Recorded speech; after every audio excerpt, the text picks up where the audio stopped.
Salut tout le monde, salut les monégasques, bienvenue pour un nouveau débrief.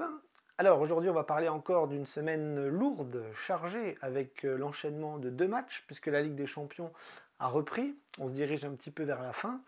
Et mardi, on avait eu la joie de gagner contre Aston Villa et qui nous avait un petit peu rassuré dans le classement de cette nouvelle Ligue des Champions et de la suite des événements, puisque avec cette victoire, on s'assure quasiment la place de barragiste. Et peut-être que la semaine prochaine, contre l'Inter de Milan, on pourra peut-être faire peut-être beaucoup mieux, même si l'espoir est assez minime, vu les performances, vu les absents, vu notre fond de jeu en ce moment qui est correct mais pas très très flamboyant. Donc la victoire d'Aston Villa nous avait fait beaucoup de bien et on enchaînait ce week-end avec la Ligue 1, hein, cette labeur éternelle et répétitive de ce championnat de France qui est compliqué pour Monaco qui, en ce début 2025, avait fait un petit peu tout et n'importe quoi avec des défaites, des matchs nuls et des pertes de place au classement, avec notamment Lille qui nous était passé devant. Et ce soir, il fallait absolument gagner parce que Rennes était au fond du trou. On recevait le Stade Rennais. Stade Rennais qui est une belle équipe mais qui fait une saison catastrophique, qui est presque en train de jouer le maintien. Donc on se devait de gagner, on se devait d'enchaîner sur cette petite victoire 1-0 face à Aston Villa. Et pour ce faire, le contexte était assez favorable, même si on va voir que l'infirmerie s'était vidée et elle commence à se remplir, et avec pas des petits joueurs, avec des gros joueurs, des titulaires. Et donc, pour ce match, on avait 4 absents majeurs. Hein. Balogun qui, lui, n'est plus là. Ileni Kena qui s'est blessé pour plusieurs semaines. Singo qui, lui, pour le coup, nous avait quittés. Je pense qu'à l'entraînement, il nous a fait un accident. Il s'est blessé, lui aussi. Je crois que c'est les ischios, un petit peu comme Ileni Kena. Et donc, Singo est absent pour plusieurs semaines. Donc, notre meilleur joueur, hein, on va pas se mentir. Et ça, c'était la grosse tuile de la semaine, avec Caio Henrique, qui, lui, n'était pas appelé pour ce soir. Donc, 4 absents majeurs. Donc, Zakaria était là. On va voir qu'il n'est pas resté longtemps. Mais donc l'équipe annoncée à 16h était quasiment type avec Majiki dans les buts, Salissou Kerer en défense centrale, Mawissa arrière gauche, Vanderson arrière droit, ça bouge pas, Camara Zakaria au milieu de terrain, logique, 3 milieux offensifs, Minamino, Golovin et Akliouche, Ben Seguir était sur le banc. Il fallait aussi faire un petit peu tourner par rapport au match de la semaine prochaine. Hein, on a un gros match mercredi contre l'Inter de Milan. Et le week-end prochain, je ne sais plus contre qui on joue. Je ne sais plus. C'est Auxerre, non, je ne sais plus. Donc ce soir, voilà, équipe type avec Biretz avant-centre. Alors lui, il ne peut pas jouer la Ligue des Champions, donc c'est normal qu'il joue les matchs le week-end. Mbolo était préservé aussi par rapport à la semaine prochaine, parce qu'il va jouer contre l'Inter de Milan, c'est quasi assuré. Donc voilà, on a gagné 3-2 contre Rennes, ça a été compliqué, encore une fois, un match non maîtrisé, un match qui fait peur, incapacité à garder un score, incapacité à mettre nos occasions franches. Quand on en a 10, on a du mal à en mettre une. Donc ça continue, un petit peu les problèmes persistent avec voilà, une grosse première mi-temps avec des occasions nettes, précises, vendangées, à l'image de Minamino qui met passé face à face. Et comme tous les scénarios, on va voir que Monaco, en maîtrisant ses matchs, en maîtrisant ses mi-temps, eh bien, dès qu'elle a un petit trou d'air, elle prend un but.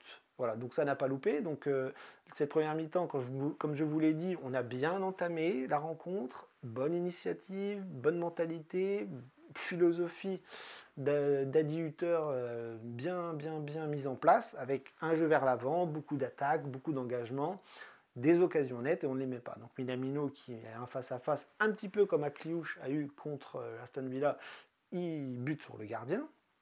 Donc on a plein d'occasions, mais on va réussir à en mettre une, et pas n'importe quel but, parce que c'est Akliouche qui nous met un but stratosphérique, un but magnifique. Alors moi perso, mon geste préféré dans le football, c'est le retourné acrobatique, ou les ciseaux. Pour la petite anecdote, moi je joue au foot, j'étais attaquant, j'étais avant-centre, et c'est un geste que je travaillais beaucoup. C'est-à-dire que je le faisais beaucoup, et j'adorais ce geste-là, et je les faisais, sans me vanter, plutôt bien. Étant droitier, bizarrement, je les effectuais du pied gauche. Voilà. Donc c'est un geste que je connais par cœur, c'est un geste que j'adore. C'est Amara Simba qui m'a fait aimer ce geste à l'époque quand il jouait au Paris Saint-Germain. Et Akliouche nous sort une bicyclette. Voilà, un ballon venu de nulle part en l'air comme ça, il fait un superbe retourné, quasiment parfait. La balle arrive tellement vite que Samba n'arrive pas à la mettre au-dessus de sa cage et elle va au fond des filets. Donc un but magnifique. Donc le match est bien lancé, on marque un but magnifique. Akliouche lance la rencontre. Et on va, pendant une demi-heure, on va être pas mal, 35 minutes, on va être pas mal, et puis dans les 10 dernières minutes, on va s'arrêter de jouer, reculer, et on va faire une faute défensive, une erreur technique avec une frappe sur le gardien. Majeki repousse mal le ballon, l'attaquant suit et va la mettre au fond. Donc un but partout, encore une fois on est frustré, encore une fois on est maladroit, encore une fois on ne concrétise pas nos occasions devant et encore une fois on fait une erreur défensive, donc le résultat 1-1 est assez logique. Et en deuxième mi-temps on se dit mais il faut insister et arrêter d'être aussi maladroit devant et les mettre au fond. À l'image d'un Biretz par exemple qui fait un excellent match mais qui est pas trop servi, mais il fait un excellent match parce qu'il fait un gros travail défensif, il le fait bien, il oriente bien, il fait des bonnes petites passes dans les petits espaces, donc Biretz fait vraiment du bon boulot. Et en deuxième mi-temps, on se dit Biretz, il va falloir qu'il la mette au fond parce que ça serait malheureux de voir un si gros travail pas récompensé. Donc en deuxième mi-temps, on repart avec les mêmes. Et là, on va continuer à pousser. On espère ne pas faire d'erreur défensive cette fois-ci, d'être un petit peu plus costaud. Et on va réussir à mettre 2 buts. Voilà, Biretz va être très bien lancé avec un ballon en profondeur. Il va se retrouver face à face au gardien. J'ai l'impression que le gardien rennais pense qu'il va centrer au deuxième poteau et finalement il va frapper sur le gardien, un peu comme Nikena il fait, souvent il tire sur le gardien. Et Samba est un peu perdu parce qu'il se positionne mal et elle passe, je ne sais pas si elle passe entre ses jambes ou juste à côté de son pied et le ballon va au fond. Donc 2-1, Monaco reprend l'avantage, c'est assez logique parce que Monaco pousse et Monaco va même aller mettre le troisième but. Voilà. Donc le troisième but que je me rappelle qui marque dans cette folie, oui, c'est Zakaria qui va faire une percée monumentale et qui va se blesser. Voilà, encore une fois, joueur fragile, joueur en cristal, joueur qui n'est pas du tout, comment je dirais, physiquement fort, présent pour enchaîner les matchs sans se blesser. Il se tord très mal la cheville. Alors là pour le coup c'est pas la même blessure parce que c'est la cheville qui est tordue. Il sort direct, donc je pense qu'il a senti qu'il y avait un truc qui avait pété. Je pense qu'il va être absent pas mal de temps. Si on a une bonne nouvelle c'est un miracle, mais sur le but voilà il s'arrache. Donc il lance l'attaque et en fait c'est Golovin qui va se retrouver au final avec un bon décalage sur le côté gauche de je ne sais plus qui. Et Golovin plat du pied va la mettre au fond des filets, donc 3-1. Donc là Monaco ça y est a réussi à concrétiser ses occasions et donc le travail paye. Mais Monaco va continuer de faire n'importe quoi défensivement et va, sur une occasion rennaise, laisser passer Guiri, je crois, qui va rentrer dans la surface, qui va frapper et qui va la mettre au fond. Donc 3-2. Monaco se fait peur. Monaco ne maîtrise absolument pas le match. Monaco ne maîtrise pas du tout son aspect défensif, donc se fait percer 2 fois et se prend 2 buts. Donc c'est terrible parce qu'à 3-1 on était à peu près serein, à 3-2 on l'est plus du tout. Il reste beaucoup de temps, je crois qu'il reste 20 à 25 minutes. Et Monaco doit pousser pour aller mettre le quatrième. On va se créer des occasions. Biretz va en avoir une. Plusieurs joueurs vont se créer des occasions. Mais on ne va pas réussir à bien jouer les coups offensivement. En fin de match, on va avoir des contre-attaques très dangereuses. Et on va cafouiller dans la surface. Et on va se foirer et on ne va pas mettre le quatrième but. Heureusement, Rennes ne va pas mettre le troisième non plus. Donc on va se retrouver au bout de 6 minutes d'arrêt de jeu avec la victoire de Monaco dans un match crispant, frustrant, pas du tout maîtrisé défensivement. Mais comme on a réussi à mettre 3 buts, on arrive à gagner ce match. Donc on va retenir les 3 points comme d'habitude, parce que les erreurs, elles se répètent et on n'arrive pas à les corriger. Donc on a bien compris, à 18h s'en fout, s'en moque de prendre des buts. Lui, ce qu'il veut, c'est en marquer plein. Donc là, ce soir, ça a fonctionné péniblement. Mais on a réussi à gagner le match. Donc c'est une super opération. parce que là, Lille est en train de jouer, que Marseille va jouer demain. Mais voilà, en ce moment, l'objectif, c'est de tenir la dragée haute aux Lillois qui nous ont passé devant.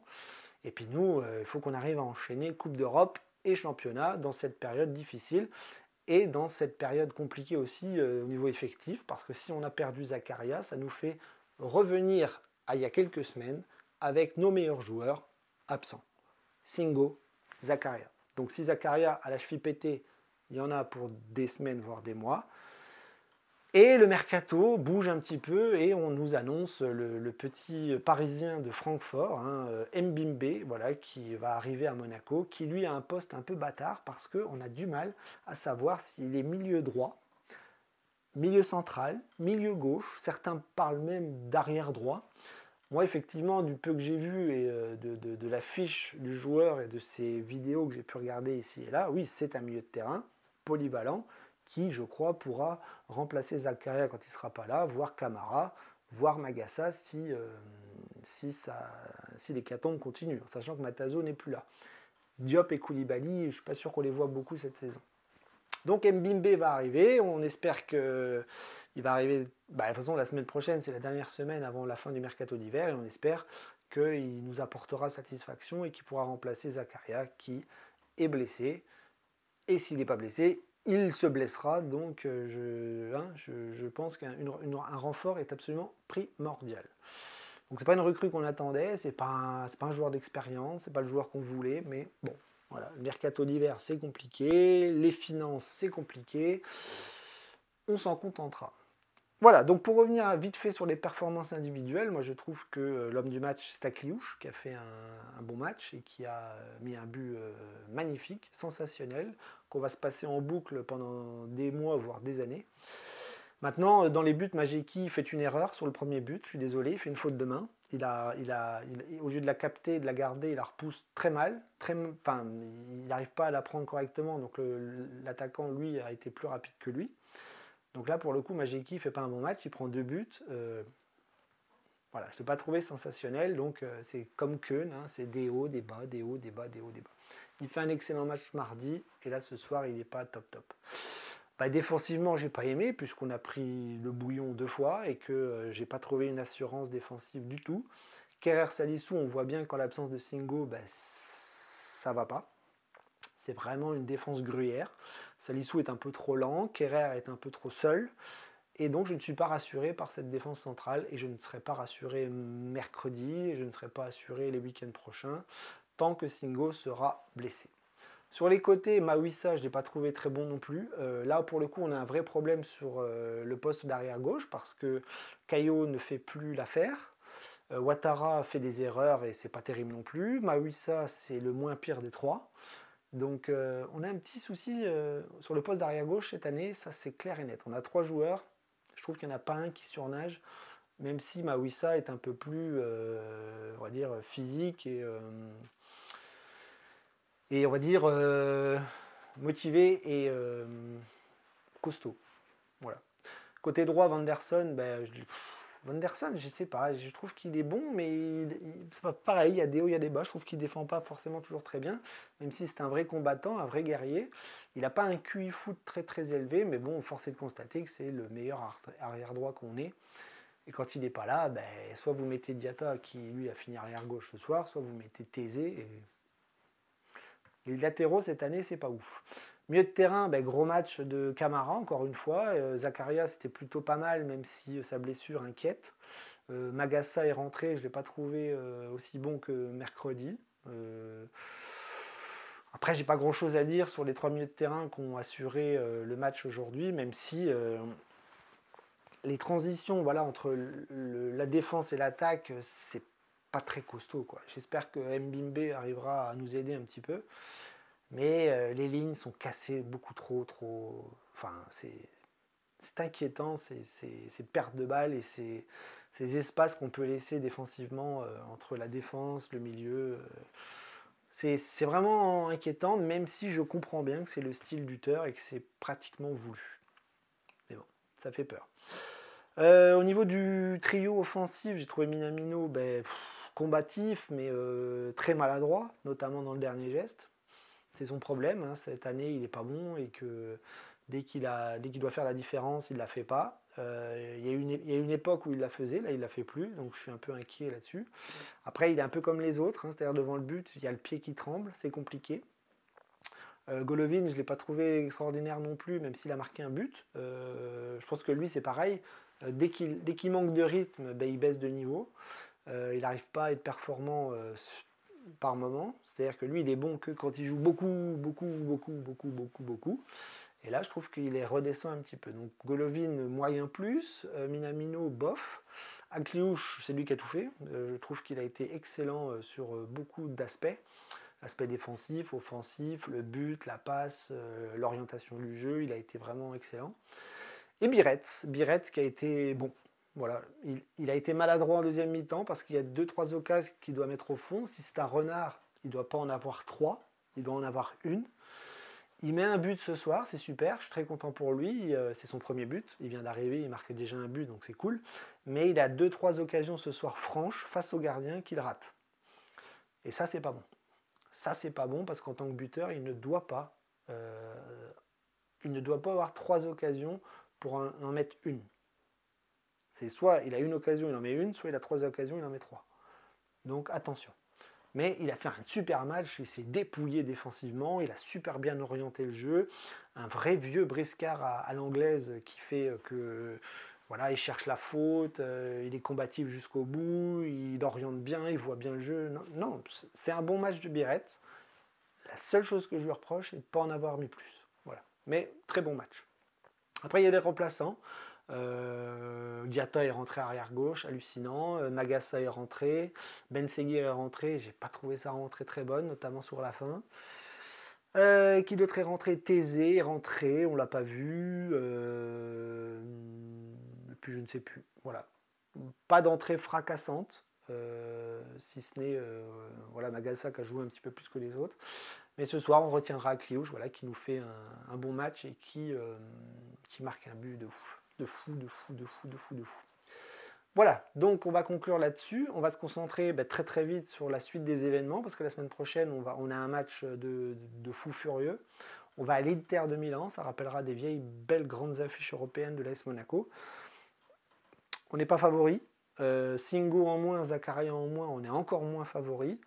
Maintenant, il va falloir montrer un beau visage et ne pas ouvrir les fesses là-bas et de prendre une raclée.